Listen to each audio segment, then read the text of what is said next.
Today I want to go over the lawsuit between Patagonia and Patti Gonia. I'm putting a link to the actual complaint that was filed along with an article on it in the comments below. So if you're interested in what a lawsuit looks like when you've got a company that's very famous for its outdoor merchandise suing a drag queen, why don't you pull up a copy of the complaint and we'll go through it together.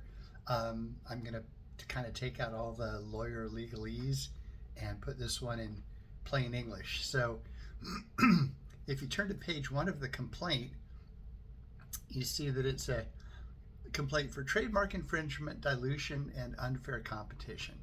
So trademark infringement means that Patagonia has a number of trademarks and that Patti Gonia, the drag queen, I'm going to refer to her as Patty from now on, because if I have to go Patagonia the company and Patti Gonia the drag queen, it's going to take up a lot of time. So when I say Patagonia, that refers to the outdoor products company Patagonia that was founded in Ventura. And Patti Gonia, Patty refers to the drag queen who's an environmental activist and has come out with her own line of merchandise that is called Patti Gonia gear. And that's where basically the whole problem here lies. So anyway, first let's talk a little bit about trademarks. There are two main goals of trademarks. The first is to avoid consumer confusion, so that if you are a consumer and you go to a store and you're buying a Patagonia vest, well, that you know you're actually buying the Patagonia vest that's made by Patagonia, the company. You know they have a reputation of over 50 years of producing high quality outdoor gear. It's expensive, but it's very high quality. I know, boy, how many years ago are we now? 35 years ago, I used to be a competitive kayaker, and I got some Patagonia stuff from them, and I still have it. It still works. It doesn't fit me as well as it used to, but their stuff lasts forever. So anyway, they have a reputation for high quality outdoor gear. The idea of allowing Patagonia to get trademarks is to prevent consumers from walking into a store and seeing a Patagonia vest for $150 and then a Patagonia vest right next to it for $5. And the $5 one really looks bad, but it says Patagonia on it, so people buy it assuming that it's a Patagonia vest. Then the thing falls apart the next week and they write nasty letters to the Ventura Patagonia saying, hey, I bought this vest for $5 and it fell apart. I want you to honor your warranty. And Patagonia, the Ventura company, is going to say that's not our vest. So the first purpose of trademark protection is to allow consumers to know whose goods they're buying, so that you can build up consumer trust over a while. These big companies, they spend millions and millions of dollars building up their brand and building up the goodwill of their brand. And so you want to make sure that counterfeiting is not allowed, and that the consumers, when they go to purchase a certain good, they're actually purchasing that good and not a counterfeit product. The second goal of trademark law is to actually reward companies that put a lot of time into putting out good quality products over a long period of time and put a lot of money into branding those. And so in the case of Patagonia, their argument is that, we've been around for over 50 years. We've put out high quality products. We're known throughout the world as the maker of high quality products. And so we deserve to keep other people from using names that are really close to us and may cause the consumer confusion or the dilution. And consumer confusion is obvious. You don't want consumers to buy the $5 one they got off Alibaba and think that it's a Patagonia vest. Dilution is where you have a trademark and it loses value when other people are allowed to use names that are very close to it. So we'll get to that a little bit more. So anyway, if you look at the front, there are three parts of the complaint. They're saying, Patty, you infringed our trademark, you're diluting our trademark, and you engaged in unfair competition. Unfair competition is just what it sounds like. You're competing unfairly. So that one's fairly simple.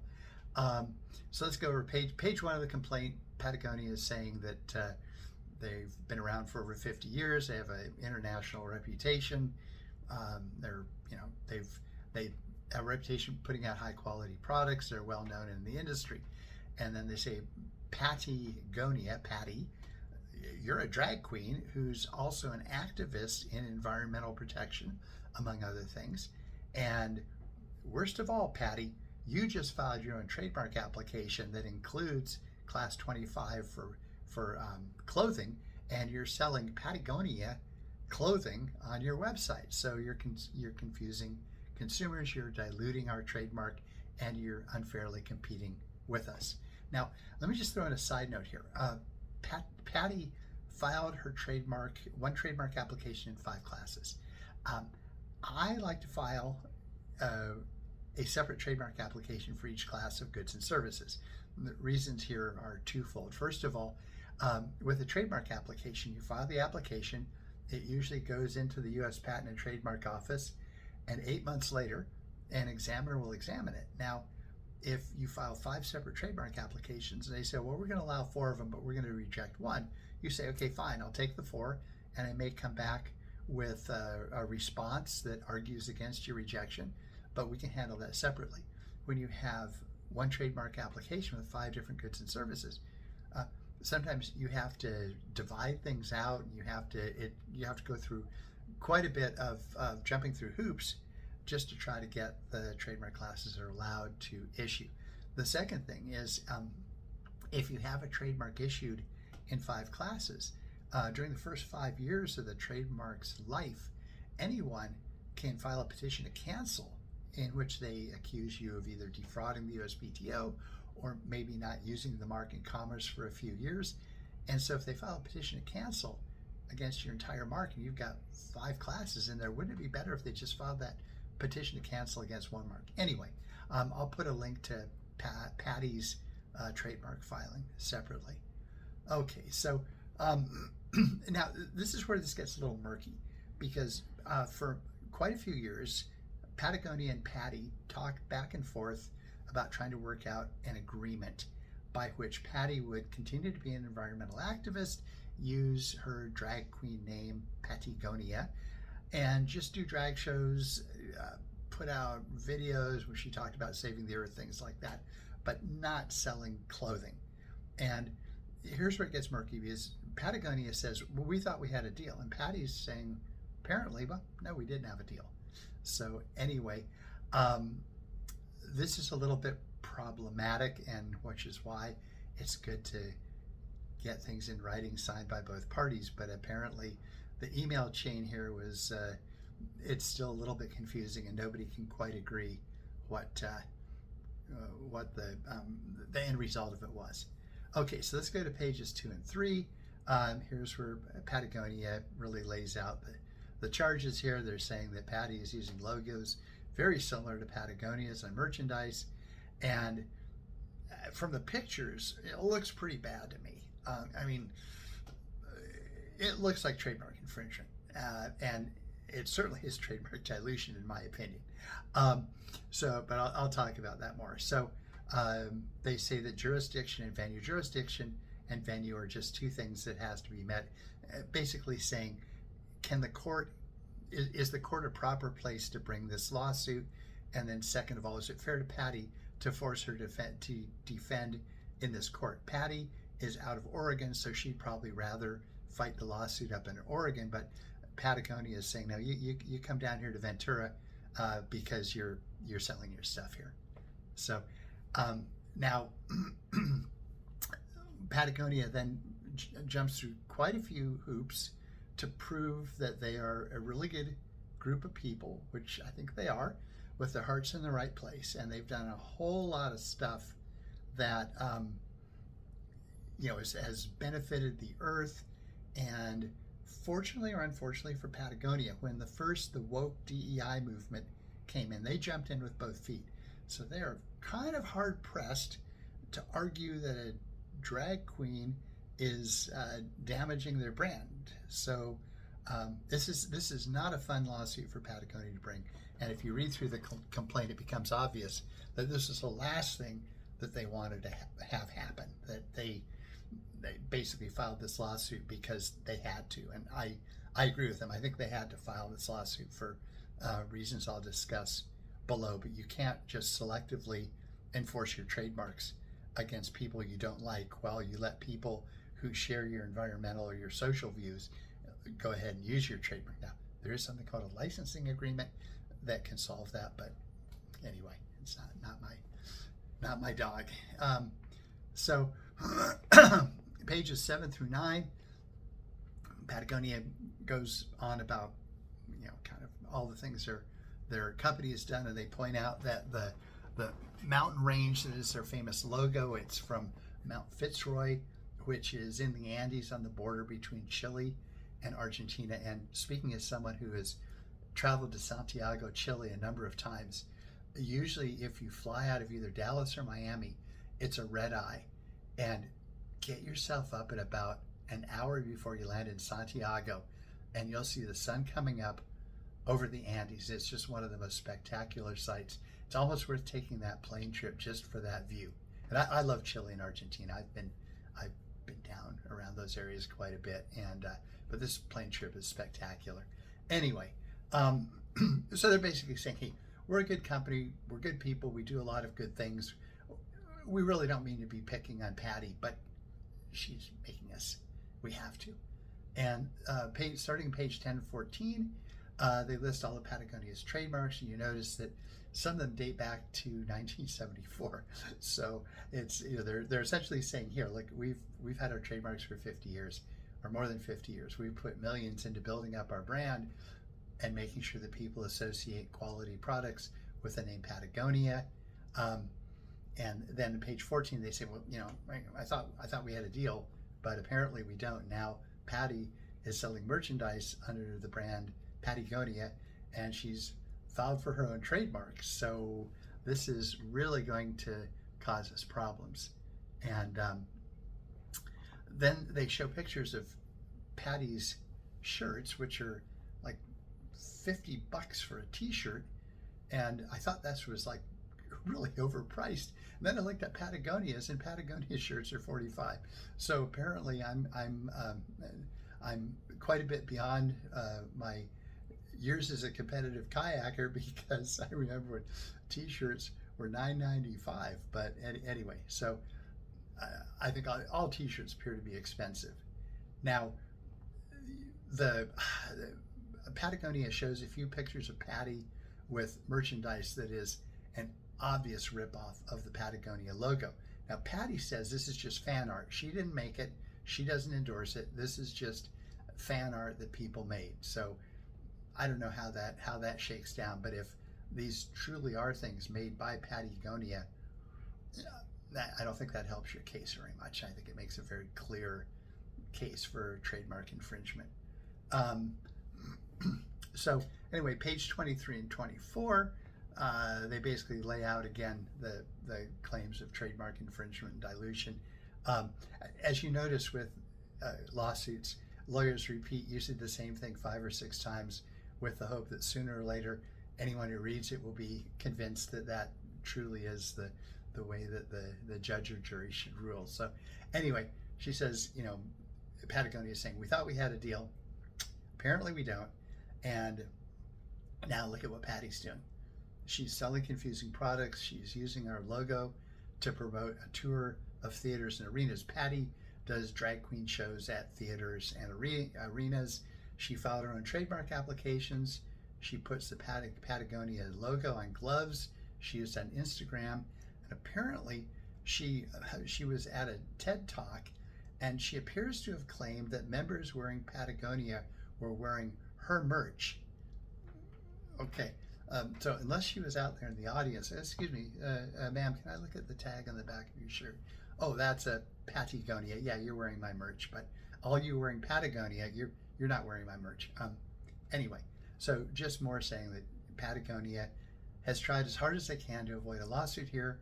They think Patti Gonia is a wonderful person. We wish her the best of luck with her drag queen endeavors and her activism, but don't sell shirts, okay? So page 25 goes to the actual claims here. Patagonia is nearly identical to Patagonia. I agree. Yeah, you've got it's obviously made as a copy. Patty's products compete with Patagonia. I agree. They sell shirts. She sells shirts. Okay, it's like black bug's blood. The third thing is that Patagonia offers that Pattie has caused consumer confusion. And to support this, they show some email chains in which people appear to be confused whether Patagonia merchandise was actually from Patagonia. And I think this is kind of a weak argument because the complaint is filled with pictures of Patti Gonia, and Pattie is she has this flaming red wig that she wears, and she has a mustache, and she dresses in these outrageous outfits. I don't think a whole lot of consumers are going to think she's Yvonne Chouinard, you know. So, and as for, you know, getting some people on the internet, I mean, in my opinion, we've been practicing reverse Darwinism for quite a few generations, and I mean, there's some pretty dumb people out there on the internet, and the fact that a few of them confuse these two, I don't. If I was Patagonia, I'd try to come up with a little stronger evidence of consumer confusion, I think. I mean, there are people out there that are on the internet that are so stupid they probably buy an apple from Vons or Ralph's, take it home, and then they write Apple Computer and say, hey man, I bought an apple, didn't come with a mouse, and when I stick my USB in, it ruined my USB, so you got to buy me a new computer. I mean, there's no shortage of really dumb people out there on the internet, so they might want to do a little bit better on this claim. Now, the next claim is that Pattie's use will dilute the value of Patagonia's trademarks, and I agree 100%. You start letting people get close to your trademarks, and the trademark is going to lose value, which is one reason why there was a little vegetarian fast food restaurant in McDonald's, or not McDonald's, in Santa Cruz, and they called themselves McDarmas as kind of a joke on McDonald's. Well, McDonald's sued them and they had to take the muck out of their name. Now, they got so much publicity and people in Santa Cruz didn't like McDonald's anyway, so it probably worked out very well for them. But anyway, yeah, I think that you let similar names exist next to yours, especially if you're a famous mark like Patagonia, you're going to dilute the value. Now, Patagonia also makes a point here that they do not selectively enforce their trademarks. And this is really important because let's say that Patagonia let Pattie, they said, hey Pattie, you know what, you're for the environmental protection, we're for the environmental protection, you know, we're not going to do anything for you, go ahead and sell 50 shirts a year, whatever you want to do, Pattie. Well then, what if a less popular cause came in, or you know, maybe one that would kind of be detrimental to their image? So let's say there was an outdoor toilet paper company and they called themselves Patti Gonia, and you know, they said, well, hey, and Patagonia said, look, we really don't want to be associated with outdoor toilet paper, and they'd say, well, you let Pattie go, so what's the difference between Pattie and Potty? You know, you don't like us, you should have stopped Pattie. It's a valid argument. Now, what if, you know, what's a group everybody hates? Nazis. So what if the Nazis came out with Hitler Gonia, and it was like a camp to learn about Nazis or some garbage like that, and Patagonia said, you know, Hitler Gonia, you are absolutely, and the Hitler Gonia used the Mount Fitzroy as the background, maybe like a bunch of, you know, Nazis goose stepping along with Mount Fitzroy in the background. I mean, Patagonia would say, hey, Hitler Gonia, you guys are absolutely against everything we stand for. And they'd say, well, sorry, but you let Pattie go, you let Potty go, so you gotta let us use it too. So I think this is a very, very strong argument. That Patagonia does not selectively enforce their trademarks. They enforce them against everybody, including people whose goals and positions they may support entirely. And so there's a whole list of the other trademarks that Patagonia had stopped. Okay, let's go to page 27. I hope this isn't too boring for you. These are the elements of a trademark claim. 28 is the elements of an unfair competition claim. 29 is the elements of a dilution claim. Here they're basically regurgitating stuff that's already been appearing for 2 or 3 times before, and they're just saying, if you let her continue, this is going to be terrible for us. And in page 30, they're sort of saying, so stop her now before she causes more damage to our brand. Page 30, they go for California law claims. There are federal claims and there are state claims, And sometimes you can sue under both federal and state. Here they're saying the California law claims, the state law claims, they're fairly similar to the federal, so I don't need to go over those. Now we get to the interesting part. Prayer for relief. This is on page 33. This is where the plaintiff, in this case Patagonia, is saying, judge or jury, we want you to rule for us against Patty on all these counts. And it seems fairly simple at first. Okay, rule for us in all of our claims. Number 2, enjoin. That means stop Patty from selling merchandise. Stop her from ripping off our logo. Stop her from doing everything the previous 32 pages have accused her of. Just stop her and join her. Number 3 is tell Patty to cancel her trademark applications and promise in the future not to file any more trademark applications that are confusingly similar. Okay, everything is sounding fair so far.